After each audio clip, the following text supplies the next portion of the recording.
Gender inequality is the result of the social stratification of particular gendered identities that privileges masculinized social categories over othered feminized social categories. This privileging is reliant upon two binaries of gender as inequality. The first is the capital B binary, distinguishing the privileged masculine category and the othered feminine category. The self-other binary is an essential feature of all forms of social inequality, and without its ever-changing, amorphous definition, the second binary of gender as inequality would have no symbolic proxy to model itself on. The second binary is the binary between masculine and feminine. That which is masculine is privileged insofar as it reinforces the self-other binary through the relative disenfranchisement of the feminine. The arbitrary nature of these categories is most apparent in the gendered rigidity and therefore hypocrisy of symbolizing behaviors expected within what is already assumed to be masculine and feminine, respectively.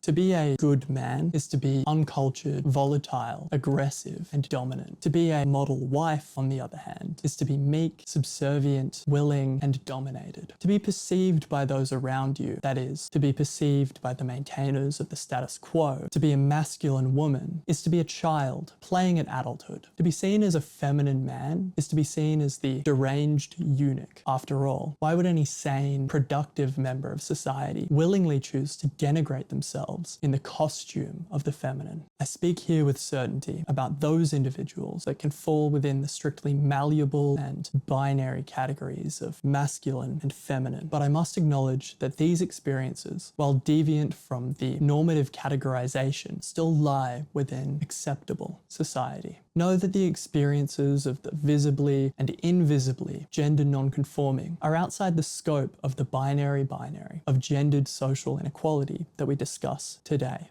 and that their omission in explicit terms here is not a mistake, but a statement in its own right that acknowledges the intersectional elephant in the room. It is on the question of daily subjugation as gender inequality that I would like to shift our focus towards. Under patriarchy, the social devaluing of gendered life for all occurs constantly through a continuous process of social stratification, objectification, and categorization. Here, a discussion turns towards one particular outlet of gendered inequality, the medical sphere. If we can accept, as Marxist-inspired theorists like Chavet's 2006 do, that, quote, patriarchy and capitalism buttress one another, Chavet's 2006, page 10, through the interlinked processes of worker and gendered exploitation, then we can see the role of the medical sphere as an extension within these processes, rather than as a neutral remedial zone of care and well-being, as that dual buttress would have it perceived. Australian government funding is the bedrock of the medical sphere. That funding provides a structural example of gendered inequality in everyday life. The peak body for Men's Health, Healthy Male Limited, which has a large focus on erectile dysfunction education, received over $1.6 million in government funding, according to their annual information statement 2025.